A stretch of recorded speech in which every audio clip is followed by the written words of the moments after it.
Good morning, House Forum family. Hope everyone's weekend is going well.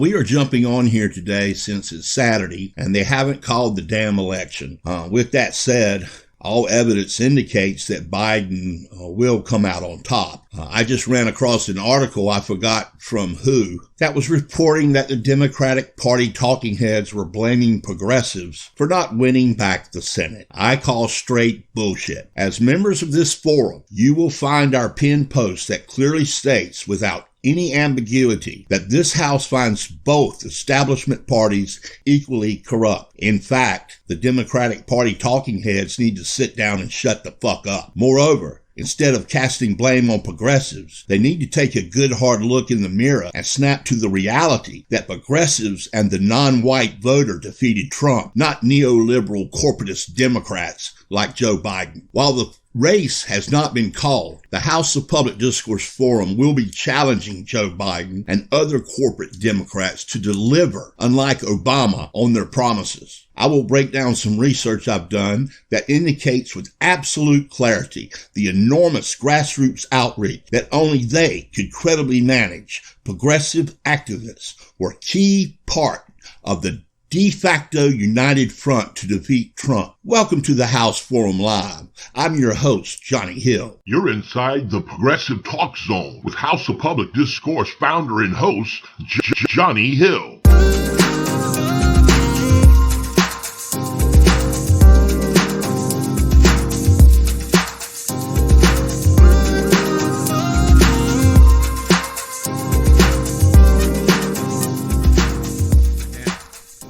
All vital issues, climate change, health care, income inequality, the military and prison industrial complexes, corporate power, and so much more. We must engage in battle against the centrist neoliberals within the Democratic Party. This argument from some, and I emphasize some, on the left to make nice with the Democrats is crapola, in the opinion of Johnny Hill, and I think a lot of people within the House Public Discourse Forum. 2 years after Republicans came roaring back and took control of Congress, after the major malfeasance and malfunction that many of us progressives experienced in the 2016 election, which is one reason why many of us are now independent progressive instead of progressive Democrat. From the outset, progressive organizations like the House of Public Discourse Forum and others much bigger and larger than us, and individuals should question Biden and elected other Democrats about issues of profound matters. Office holders are supposed to work for the public interest, people. And if they're serving Wall Street instead of Main Street, we should show we're ready, willing, and able to primary them. Progressives should swiftly follow up on Joe Biden's triumph with such approaches like fighting corporate Democrats. Powerful party members have announced that they will try severely to marginalize progressives. Politico reported Speaker Nancy Pelosi and her top aides had a stark warning for Democrats on Thursday. Swing too far left and they're all but certain to blow their chances in the Georgia runoff that will determine which party controls the Senate. I think Stacey Abrams and the people down in Georgia might have something to say about that. Also, on the conference call with congressional Democrats was House Majority Whip Jim Clyburn, who reportedly stated, if we're going to run on Medicare for all, defund the police, socialize medicine, we're not going to win. Such rhetoric is predictable and kind of odd coming from House Democrat leaders who just saw a shrinkage in members of their party due to the loss of moderate incumbents, as well as the loss of popular Democratic senatorial candidates in Maine, Kentucky, Iowa. Such conflicts, whether simmering or exploding, is class war. When Pelosi and company try to stamp out the genuinely progressive upsurge in congressional ranks, or should I say in the congressional ranks, that is fueled from grassroots. They're dancing with those who brung them, corporate elites. It's an extremely lucrative approach for those who feed off and feed out of the thoughts of the Democratic National Committee, the Senate and the House party campaign committees, the House Majority PAC, and many other fat cat political campaign elites. Consultant contracts and lobbying deals keep flowing even after Democrats lose quite winnable elections.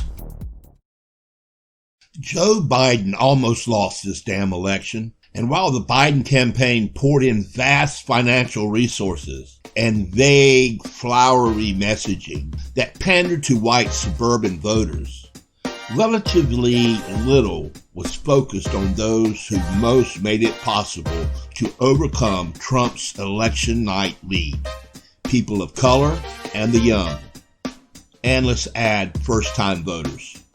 Constrained by his decades-long political mentality and record, Biden did not energize working-class voters as he lip-sunk populist tunes and unconvincing performances. That's the kind of neoliberal approach that Bernie Sanders and so many of his supporters were warning about in 2016 and again this year. Both times, there was a huge failure of the Democratic nominee to make a convincing case as an advocate for working people against the forces of wealthy avarice and corporate greed. In fact, Clinton and Biden reeked of coziness with economic elites throughout their political careers. Too many people. Clinton came off as a fake when she tried to sound populist, claiming to represent the little people against corporate giants. And to those who actually knew about Biden's political record, his similar claims also were apt to seem polling that Biden gained a large proportion of his votes due to animosity toward his opponent rather than enthusiasm for Biden. He hasn't inspired the Democratic base, and his appeal had much more to do with opposing the evils of Trumpism than embracing his own political approach.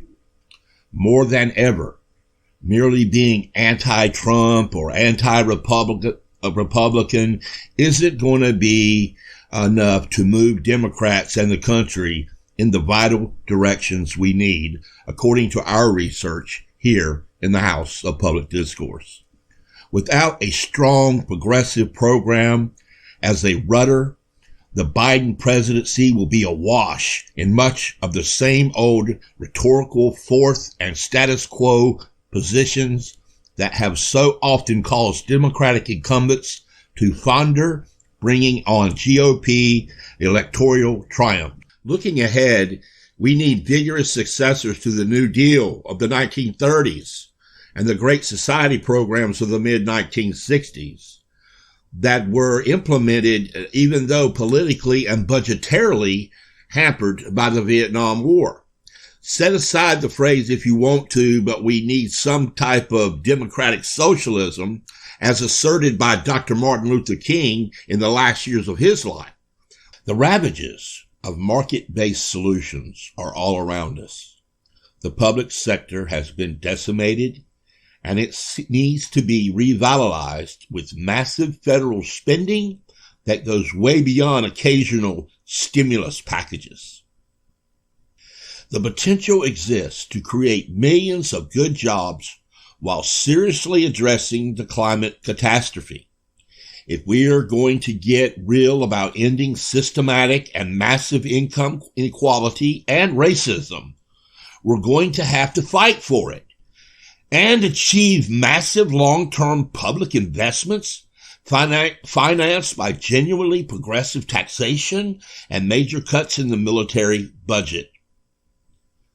I want to thank everyone for listening in. We wanted to jump on here live with this report. You know, it's been one hell of a weekend. It's been one hell of a last couple of days.